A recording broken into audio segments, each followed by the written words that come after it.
Hello and welcome to Smiling Souls. This is Stephanie Keenan Ray and Wendy T. What's going on? Hey, hello, everybody. And we are so excited to welcome Sheila Clemenson with us today. So Sheila is an experienced transition coach and author of Over the Rainbow. This channels personal tragedy into a guiding light for others. With a compassionate approach, she navigates the depths of grief, offering solace and companionship to those journeying through the labyrinth of loss. Beyond her role as a grief companion, Sheila's expertise extends to career coaching, where she empowers individuals to discover fulfilling paths. Drawing from her background as a former HR advisor, Sheila demystifies the hiring process, providing invaluable insights and practical guidance to those seeking professional growth and transformation. Through her heartfelt guidance and unique perspective, Sheila illuminates the path to healing and empowerment for all those she serves. So welcome, Sheila. Thank you. Oh my gosh, I'm so excited to spend time with both of you today. Yeah. Likewise. And we're going to do our Oracle card pulls. And so I will start out. I am super excited because I got a new deck. It is Whispers of Aloha. That's going to tie into what we're talking about today, by the way. And so the card I pulled was Sage Advisor. Ooh. Seek the guidance of lived wisdom. And so I'm going to look that up in the book. I know, right, Steph? Sage Advisor. Where is it? I can't find it. Oh, 35. You know, if I count and instead of looking up the name Sage Advisor, turn to someone who has information, understanding, or has experienced what you are facing. Ooh, that's kind of what we're talking about today. Hard-won lessons bring knowledge, compassion, and a robust value system. When seeking the support of an elder, recognize the wisdom and experience that has formed their resolve. As a person ages, the ability to process new information may slow, but aging does not affect reasoning or intelligence. Maturity brings insight and the ability to make discerning choices. The lived experience of others can offer you a broader perspective.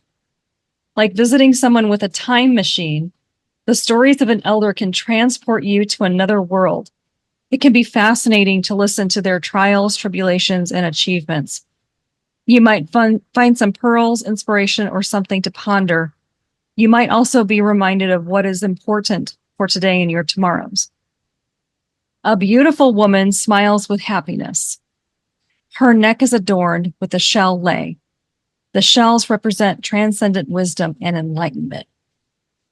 Could there not be a more perfect card for this conversation that we're about to have today? I know. Ooh, I got chills. Okay, so that's mine. So I love it. Right? Mine is Crystal Clear Intentions. Ooh. Okay. Yeah. So it's Archangel Michael. Be clear about what you desire and focus upon it with unwavering faith. After praying for guidance, be bold enough to admit what you truly desire and know that you, along with everyone else, deserves the best of everything in all ways. Prosperity and abundance are God's wishes for everyone. You stake your claim on your share of the inheritance by forming a clear mental picture of your desires. Allow yourself to imagine that the desire has already manifested and experience the emotional and physical feelings of your manifested desire. Don't worry how the desire will manifest. The infinite creativity of the creator will bring it to you in very clever ways. Simply follow any inner guidance to take steps to co-create the divine's desire and allow yourself to receive good as it comes your way. Ooh. That's deep too. Yeah. Wow. I love it. Yeah. And I love Archangel Michael. Me also. too. He's the best. He's the best. Sheila, do you have an oracle card you want to pull? You know what? I will. Okay, cool. And I love she has a pillow in the background that looks like Hawaii. Yeah. Mm. I wasn't specifically ready, but I do have some cards. I got to put that, or someone, Steph or I, we got to put that on our form. You want to pull an oracle card. Note to self. Note to self. Okay. So the one that I have today is Visions of the Soul. Ooh. And meditation and portal cards. And so the one that I'm drawing is third eye chakra, Mm. which is where I'm living these days. Mm-hmm. I'm doing a medium class. And so I've been living in this third eye chakra. And what does it say? It says, now is the time for you to fully trust your innate wisdom. All you need to know is not out there, but within you. And it's been within you from the beginning. Now is not a time for learning, but for unlearning that which has been a barrier to your divine self. Let go of any belief or learning that carries with it a frequency of fear. It is no longer needed. You are your own master and have the ability to access visionary states that can connect you to a higher dimension of being. The only tool you truly need right now is your intuition and your willingness to awaken. Very cool. Boom. Yeah. That's so interesting. You're taking a mediumship class. I am taking a spiritual cleanse class to learn how to cut cords and bring back souls and like all this stuff. So anyway, okay. Sorry. Guess what time it is? It's time for a word from our sponsors.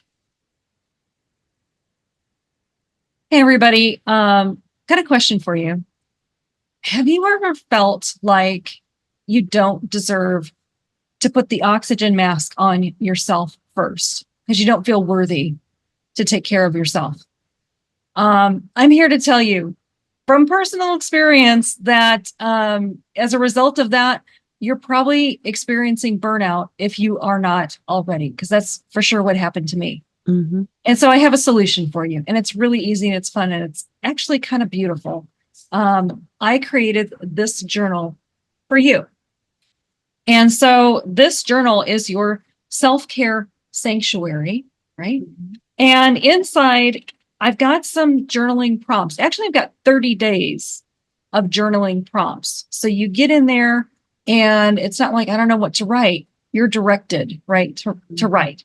And then I also give you some blank pages so that when you feel like getting something off your chest, out of your head, you can just get in there and be in the flow and do that. But one of the journaling prompts is about releasing guilt, right? Because who doesn't have some kind of guilt, right? I do from time to time. And so this is just a way to guide you through all of these prompts. And after 30 days, you're going to have peace of mind. So head to the website, which is coach-wendy.com/journal. Write your name, type your name, good grief. Type your name, your email address, hit download now, and you get this immediately. You can start today. And so remember, this is for you. This is for your peace of mind. coach-wendy.com/journal. Yeah, I downloaded it the other day and it is beautiful. I can't wait to start playing with it. Yay, you did download that. I was so excited to see your name. I'm like, oh, Steph got it. So get yours. It's all for you so that you know you deserve to put the oxygen mask on first and take care of yourself because you matter. Yeah, absolutely. That's what it's all about. Side note. So Sheila, the book Over the Rainbow that you wrote, and so this and the colors match my room. This was not, was this by design or? Yes. And the book, the title and the link to Hawaii, it makes me think of what's his name is the singer. Prada is Somewhere Over the Rainbow, and that's on my playlist. Mm-hmm. Mine too. Yeah. Anyway, so that connection. But I'm wondering if you would share your journey to how you got to writing that book. Yeah. Yes. And we all have our journey. Mine started long before the day that I'm going to tell you about, but I think, the day that's really present in my mind is when my fiance Grant and I had bought a house. We were planning a wedding. We had just got engaged 3 months before. We'd been in a whirlwind European romance kind of relationship because he was in European sales, living in France, and we had been on quite a journey, a romantic whirlwind of a journey before we got to this point. I talk a little bit about that in my book. But the day that really changed our world, I was unpacking boxes in our new home. Grant had walked in from a doctor's appointment. He had been trying to figure out what was going on with having some muscle weakness and lack of coordination in his feet for about several months at this time. And he came into the kitchen very quietly and he put 2 pamphlets on the kitchen table. One said MS, multiple sclerosis. The other said ALS, amyotrophic lateral sclerosis. And he said, the neurologist that I saw today said that I have one of these diseases. When I looked at the pamphlets and I saw what they were, the rug had pulled out from under us. And I just looked at him just with tears in my eyes. And I just said, what does this all mean? And that is when we started our journey, which was July of 95. That's when we started our journey with Grant's ALS diagnosis, Lou Gehrig's disease. Known to be a terminal disease. People die anywhere from 2 to 5 years. Some people live longer. Some people die within 6 months. There's different variations of the disease. Some people get it, it moves internally much more quickly, where they lose their ability to swallow and breathe, and that moves fast. Grant had the one that started in his left foot, went up his left leg, up down his right arm, and it moved in the appendages first and then started moving internally over 4.5 years. We were in denial in some respects, right? Bargaining, laying in bed with one another, crying our eyeballs out for hours. We were going through all of the emotions of anticipatory grief. What is this all about? While the disease itself progressed slowly at that point. So, I had to make a decision. Was I going to marry Grant knowing all of this? And he said to me, now's your chance. Are you going to? I was 26, he was 32. And we had the world by the tail, everything you work for through college and whatever, starting your careers. And I said, I'm not going anywhere. I've waited for you my entire life. So we're going to go through this together. Well, as only a 26-year-old naive person could probably say, I decided to go on this journey with him. And it was, I hope to God, the most difficult thing that I ever go through in my life, because it was so hard. And I signed on to be his caregiver. I was his full-time caregiver for 4.5 years. We had some other caregivers come in who helped us.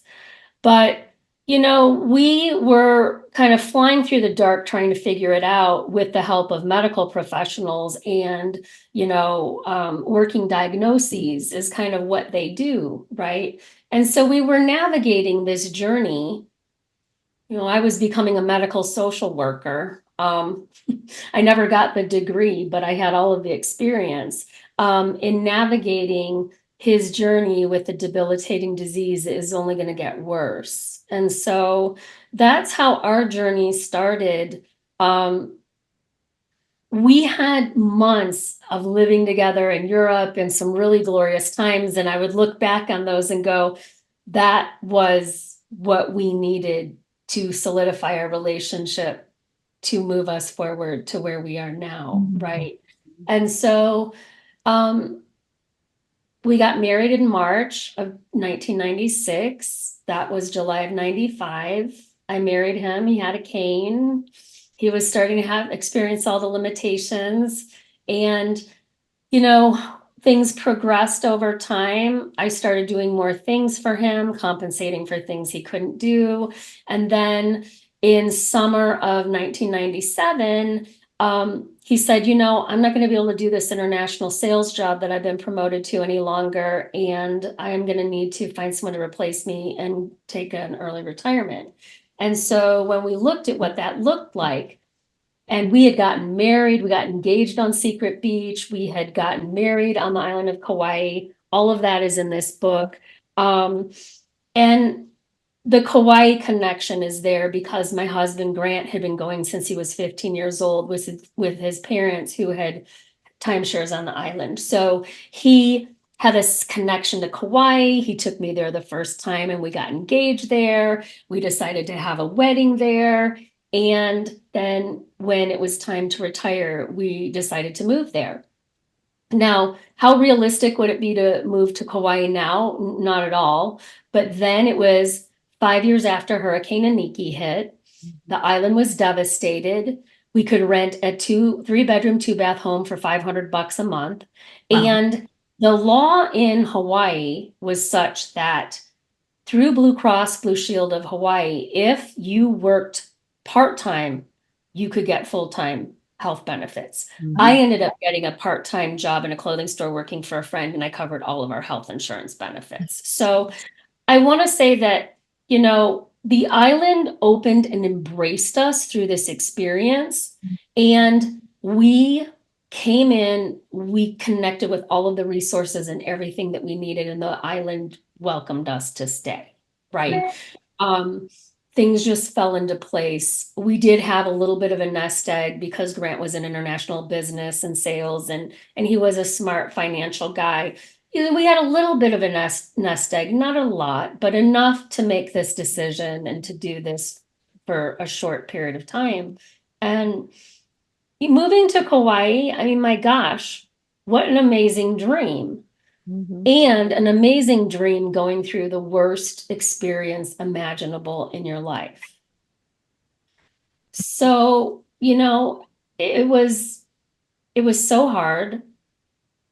As I gradually became his full-time caregiver, that had a whole lot of other things wrapped up into it. And, Wendy, I connect with you, coaching and supporting caregivers and people moving through that, because there were times that I really thought I was going to die before he was in what I was going through. I lost myself. I lost my identity. I talk about it in my book. I talk about what it's really like to be a caregiver, raw and vulnerable, and the days that aren't that good, the days that someone might call adult protective services because you're yelling and screaming at one another so loudly that, the neighbors are wondering what's happening. And just all of the humanness of the experience that is far from the spiritual third eye awakening, right? Spiritual beings having a very human experience and doing it, really miserably. So I want to say that my book is very raw and vulnerable. I dropped the F-bomb. I mean, I say a lot of things in this book that, people have told me, thank you for being so honest and painfully honest, because it is hard. But I show a lot of humor in the book. I balance it with a lot of humor, because if you're not laughing, you're crying. And I also balance it with, after Grant died, a lot of mystical connection with him after. And there's a lot of humor in that as well.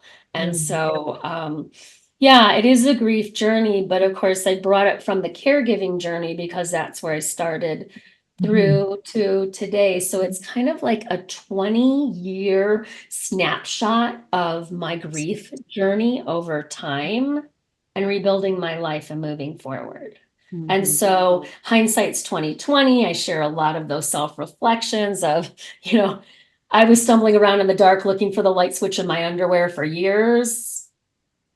And I'm not proud of that, but that's the real life truth.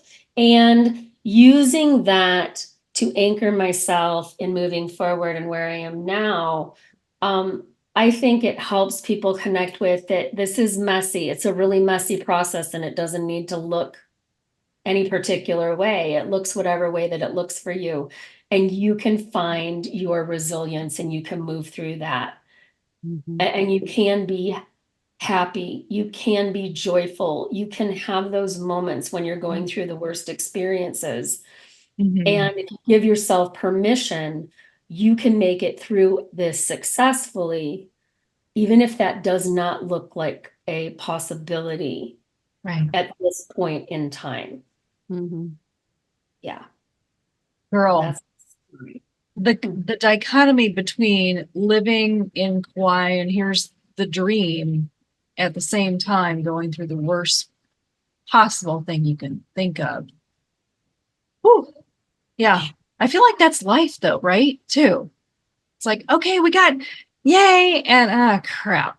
And so it's kind of like, okay, how do we navigate both at the same flippin' time? It is. It is the dichotomy. It is about the dichotomy.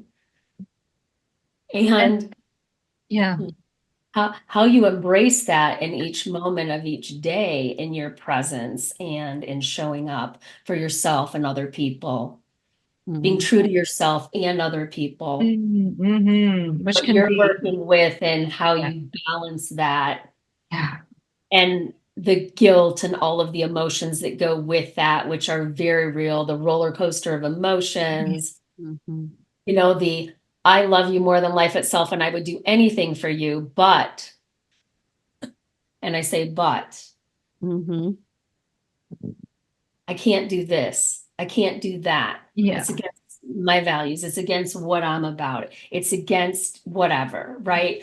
But not having the voice to be able to say some of those things, not knowing how to say some of those things, not feeling safe saying some of those things, and working through all the BS of what I had been through, connecting with, well, what is my journey in this situation? What is my role in this situation? I'm a light worker. I'm a healer. I've known that for a long time. I'm a peacemaker. I'm somebody who is a mediator. I repair relationships, right? So like I'm here as a connector, and I'm like, and I was the conduit connecting all of the healing that was coming in too. So interestingly enough, I was the one that was connecting to someone who was healed of ALS. I was the one who was dragging him to a Benny Hinn Miracle Crusade. And, maybe I was Christian in the past, but not really religious, right? And I was the one who was connecting with energy medicine and all of these experienced hands-on healers, and I was bringing a lot of healing and different things to him, and he was not accepting a lot of that. And so that was its own journey as well, right. Which,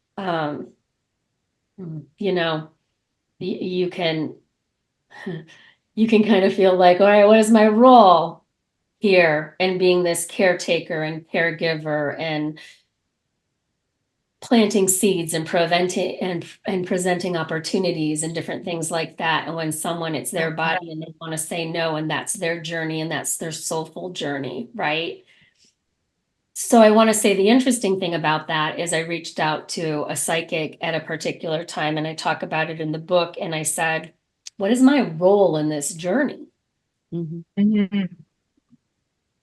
the psychic said, well, without even knowing me at all, right? You're both in a soul contract with one another. And in this soul contract with one another, he is helping you heal through your fears of abandonment by leaving you from a very loving place. And you're helping him fulfill his unconditional love needs by caring for him. Wow. as somebody who can't do anything for himself. And we fulfilled that soul contract in this life. And now he's still very present and a part of my life on the other side. And that's a whole other interesting situation that my current husband holds space for that I talk about in the book. That is magical and mystical and amazing. Mm-hmm. So it's a magical dance. It's a raw but magical story that I think it sums up kind of all those areas of our lives that we bring together.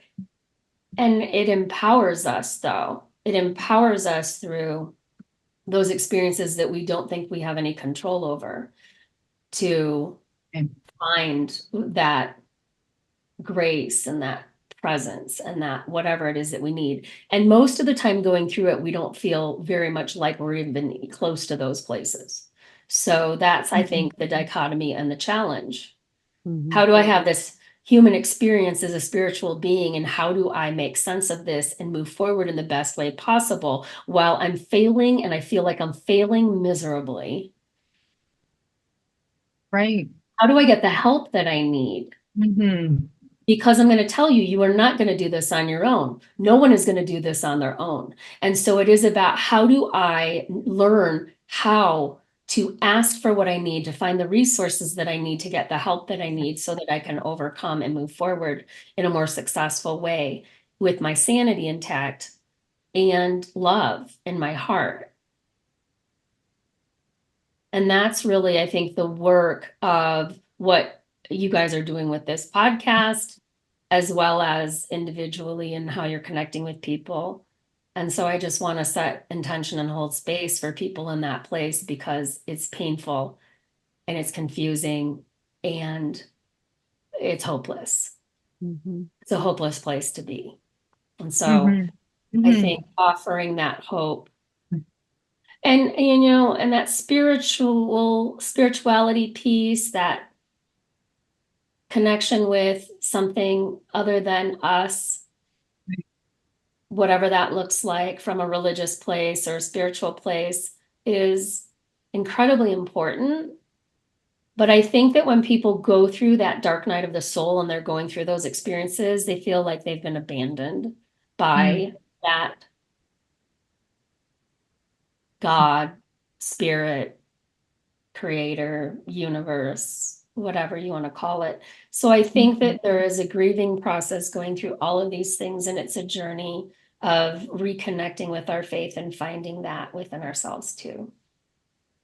Thank you for letting me share and unpack all of that, because I was just very conscious of what your listeners and your audience might need to hear, and hearing that you can make it through the worst of times successfully when it does not seem like a possibility. It's planting that possibility so that you know that you can do that and you can move forward. Mm-hmm. So Another you person. were just saying that you would drag him to all these different healings and things, but at the same time, both he and you, I'm sure, had your moments of disillusionedness. Did you have faith in those healings, or were you just picking at straws? I believed it was possible. Right. So I was the channel that these people were coming through and these experiences were coming through.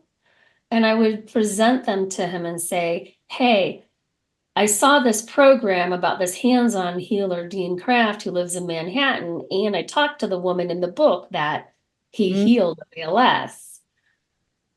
This is an opportunity. We could move to Manhattan. We could do this. And Grant was, no, I'm not doing that. Mm-hmm. Okay. So the door closed. He didn't believe in these things. He didn't want to embrace these things. It was not going to happen for him. Yeah. He didn't believe it. So I couldn't believe for him. No, I could only yeah, present, that's the right? hardest part.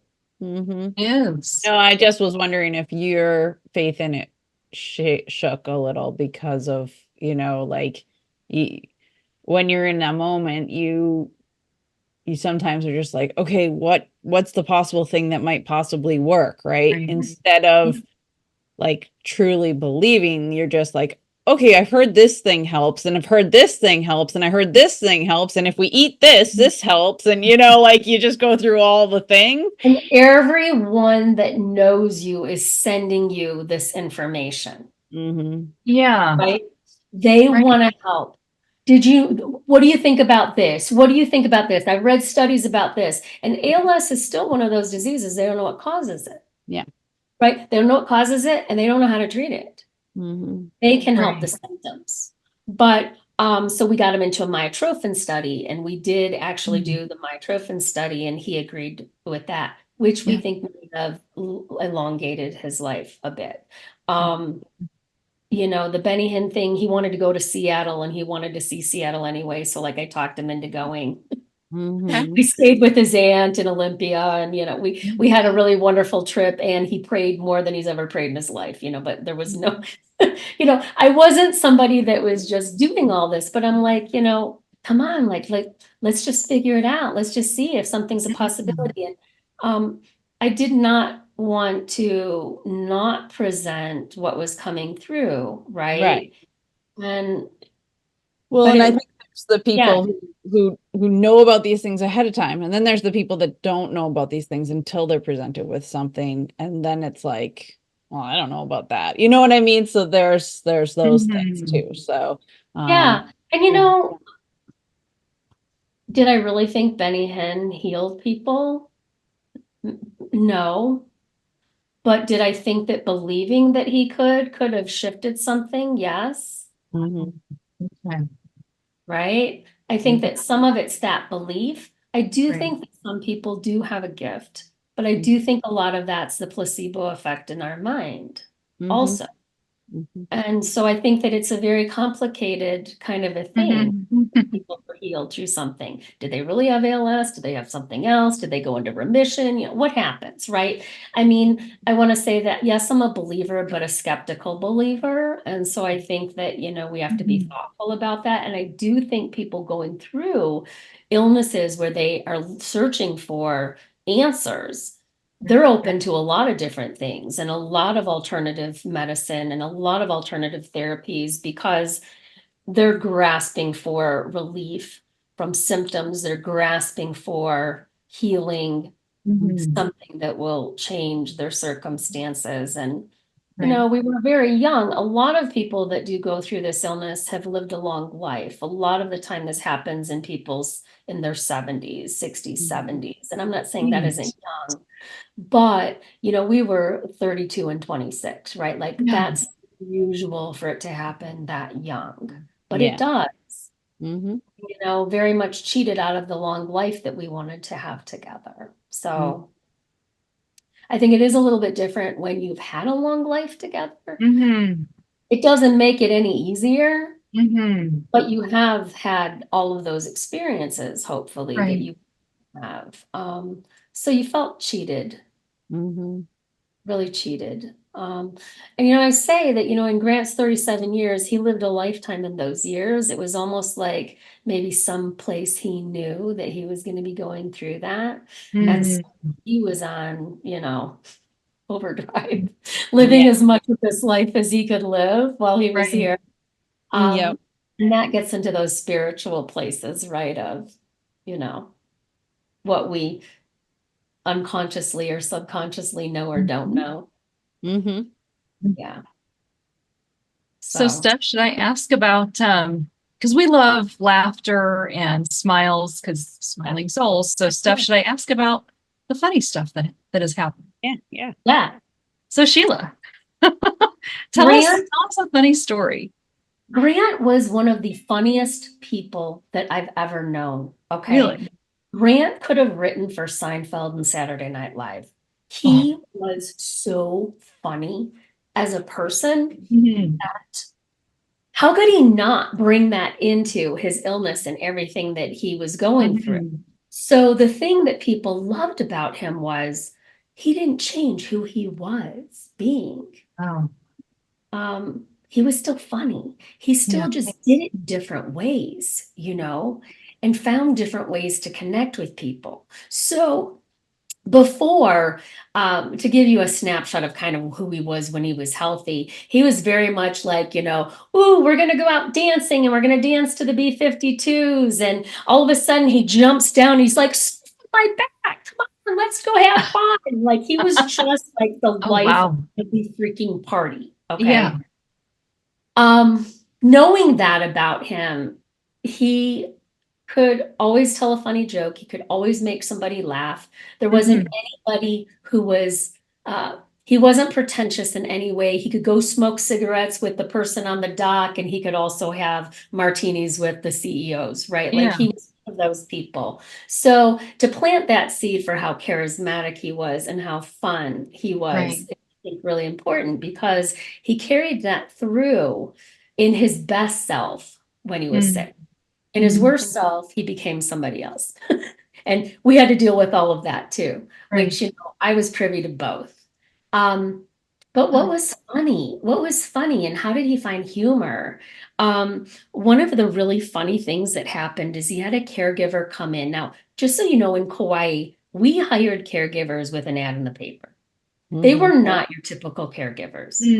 One of my dearest friends, who's still one of my best friends in Hawaii today, Holly, was one of our caregivers. She walked into the house, 6 foot tall, surfer chick, drop dead gorgeous, tattoos.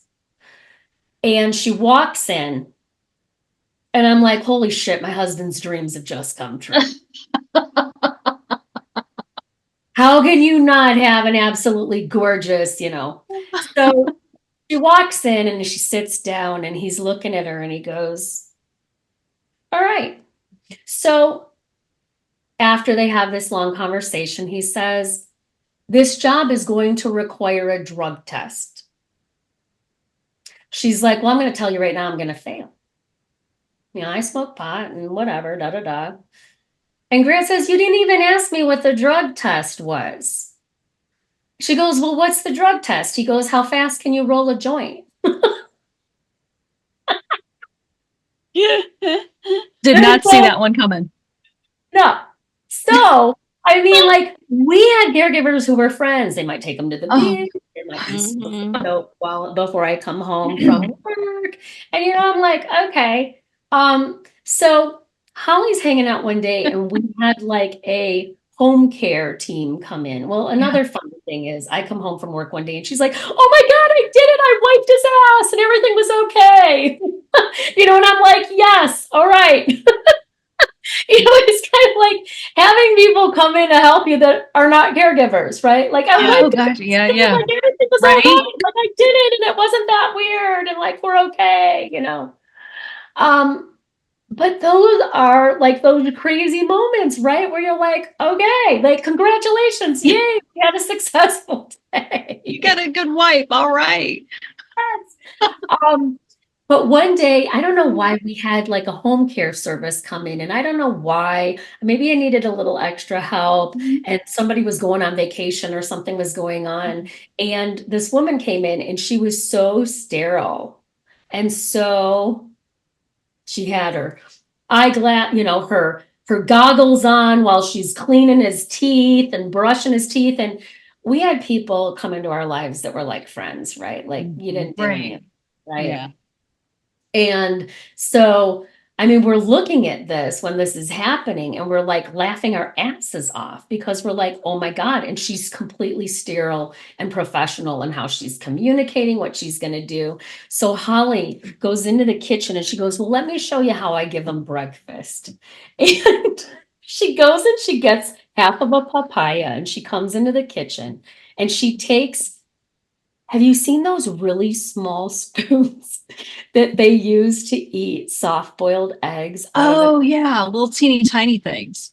She goes and she grabs this small spoon and she sits in front of him and she's feeding him when he couldn't use his arms anymore. Okay, she's feeding him this papaya, she's scooping out bite sizes with this tiny spoon in front of this woman to show him how she eats breakfast.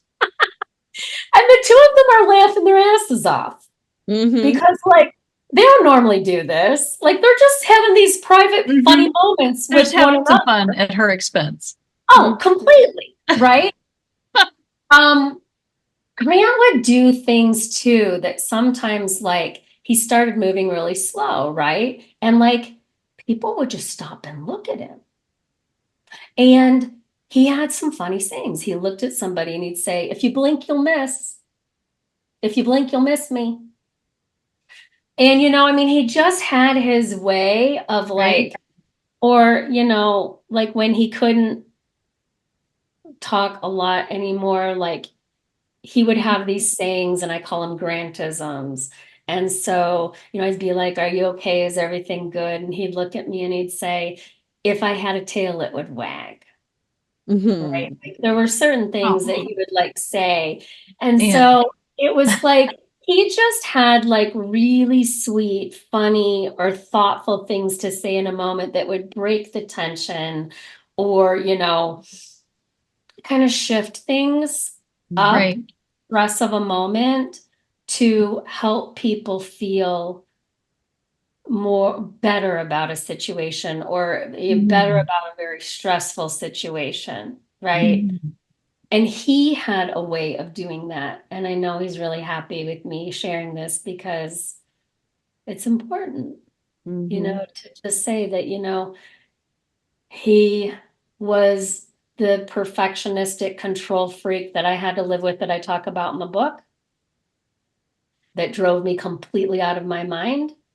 But like he could come in from those places and he could plant some seeds that would be so thoughtful and so sweet.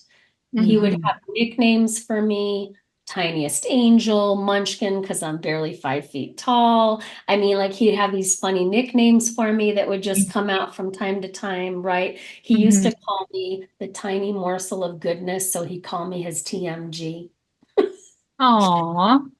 Like there was just sweetness and humor that was brought in our day to day that even in the hardest of circumstances, they kept me going. And his humor would just really keep me going. So, you know, those are just kind of some examples. But, you know, it was finding those moments, I think. We had a caregiver who also was like a real, and I'm still really good friends with her. I'm going to see her next week. And she was a real health food fanatic. And Grant would make her go through the McDonald's drive-thru and get him like a Big Mac. And he'd say, Terry, you're going to get a burger and you're going to eat it with me. How'd that go? She did it. You do it. Even Well, when you're he made it fun. So he made it fun. So she ate something. I don't know. But like he liked to push people's boundaries on things though too. And so he, you know, and so sometimes it was in good humor, but he liked to push boundaries on things. He also worked to just make things really special. So when he couldn't do things for me any longer,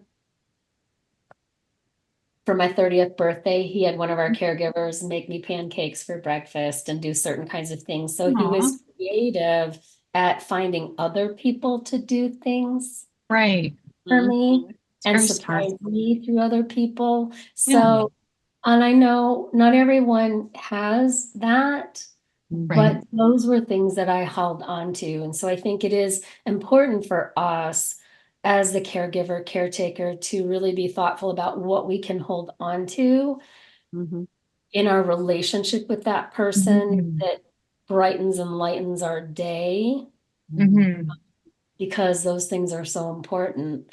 The grief aspect, right? The grief aspect and going through grief. There are times that you feel like you're never going to smile and you're never going to laugh again. I remember getting a card, and when I was really heavily grieving after Grant died, and I got a card, and it was a little girl who was like maybe 2 to 3 years old. And on the card, it was black and white, and it was raining, but the sun was coming out, and it said, "The sun came out again." Wow. And that reminds me of those cycles of life. And I still have that card. And it just reminds me of, no matter what you're going through in those darkest moments or that rain, the sun does come out again, and you will connect with that. So finding those moments of inspiration, humor, whether that's themes, whether that's, because I read something about you being a meme queen, memes and different things like that, inspiration, watching funny movies, humorous things, and having those moments, right? And sometimes those moments are funny, but like not all like sarcastic funny. So sometimes they would be sarcastic funny rather than full out laughter funny, right? Right. That irony part, like, okay, really? Okay. I see what you did there. That kind of thing. Yeah, adding that brightness. But I say having people in your life and bringing people into your life who bring lightness was really important for us. Right. Right. And keeping those people close. Yes. Calling those people, you know, anything that you can connect to with some of that. Exactly. And that's what Steph and I, that's part of our mission. To be two of those people, to bring smiles, joy, laughter, insight, even laughter at our own expenses. You know, I mean, sometimes some things don't work out like we had planned, and we just laugh at ourselves, and we're just like, yeah, that really didn't go as well as we had thought. Oh well. Like you noticed today. And so you were talking about the spiritual elements? Talking about the mystical and the spiritual elements of our experience and bringing in the healing that we need is important. It's important for people to connect with that in whatever way that they're being guided and drawn to. For me, I had an immediate connection with Grant from the other side. And not everyone has that. Is that because we had this soul contract and we were able to stay connected? I like to think maybe that has something to do with it, but also with having the ability to connect with him on the other side. That happened very quickly after he died, within a couple of months, less than a couple of months. wow. And the ways that it would start, him calling me on the phone, seriously, on the landline phone. I would get phone calls. I would pick up the phone and it would be static. And it would happen when other people were there, always when other people were there. And I would say, Grant's calling me on the phone. Holly'd answer the phone. She ended up becoming my roommate. And like, that was the static. It happened in different places. He could send me songs on the radio and then turn the volume up. Love Song by The Cure, which was one of our favorite bands. And I'm like, oh my gosh, what are you doing? Right. But I connected with the fact that he was sending those to me, that he was communicating to me. And then he would plant words in my head or things that he would say, and so I share all of those experiences, but I needed to connect with mediums and psychics in the beginning, because I didn't necessarily trust that I could do it myself. Right. I thought other people needed to bring that in. Yeah. But I'm able to bring that in also. And so I had evidential mediumship connection with things that actually happened that no other person would know, that the person shared with me, to know that was connecting with me from the other side, and knowing, beyond a shadow of a doubt that we go on from here because of these experiences that I've had has been life-changing as well. So, I mean, I talk about all these mystical things in the book, and I think it's really important. And at the time that I was doing this, I had a really hard time because I'm like, I'm a certified career coach and I'm an HR consultant and I work in this professional world. And am I ready to go there and let people know who I'm working with that I can do this and that I do this? And I'm like, yes, I have to. And none of that has come back to bite me in the butt. If anything, people who read my book, they're like, can I tell you something that happened to me that I haven't told anybody? Yeah. I'm like, yes, because this is what it's all about. It's our connection with one another, whether that's here physically or on the other side. And that's powerful and something that I brought into the book, as well as all those other healing modalities, because I think people need to connect with what is going to work for them to help them heal and move forward. Yeah. Absolutely. And Sheila and I, our first connect, I think this was when I first found out that I have mediumship gifts. And so I told her right off the bat, I'm like, by the way, this is what I'm just walking into. Because I felt it's that vibe, that energy. I could feel like, okay, I can be honest with this woman that I just met.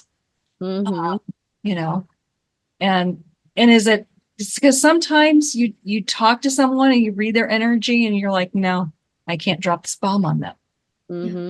But the people that you can, you do, and it's not an either or with your business. It's just a nice combination of both. Yeah, absolutely. And I've decided to step into it. Yeah. And I have a husband who is very earthbound. He's a bull. I'm a Gemini kite. He's the Taurus bull. I mean, we couldn't be more opposite. He's military, firefighter, Okay. And I'm like, yeah, I'm going there. He's like, okay, hold on for the ride. Buckle up, buddy. And people can believe whatever they want. And if you're skeptical and you don't believe in it, then you may not have those experiences. If you really can believe that you can, then I think that you can be open to that. And so, I think just meeting people where they are, like you said, Wendy, is really powerful. And that intuition and tapping into that to know whether it's appropriate or not appropriate to share, you want to take that chance to listen and pay attention to that, because I believe that too.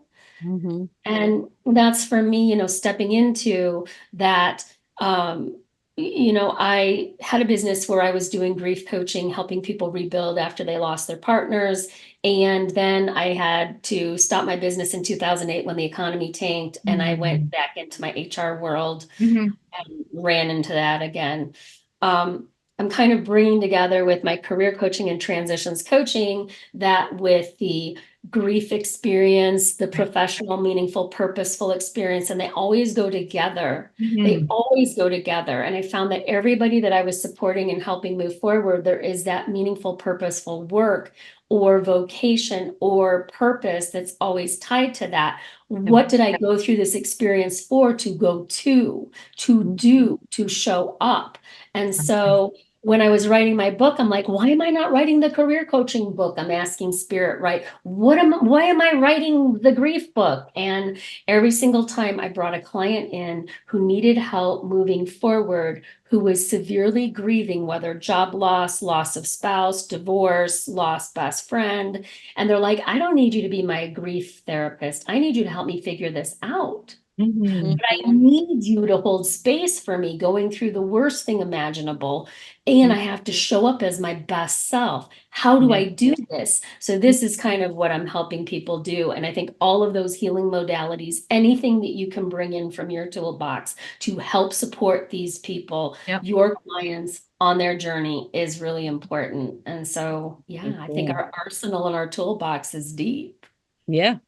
And that's why we do this, is to bring people like you to our audience, so that they learn about the different tools that they can find, and access. So thank you. Thank you for letting me bring that in. Yeah. Of course. And so just a final thought as we wrap up. First of all, Sheila, wow, we could talk to you, I think, for hours. And tying this back to Hawaii and that healing prayer, can you share a little bit of that with us as we end this call?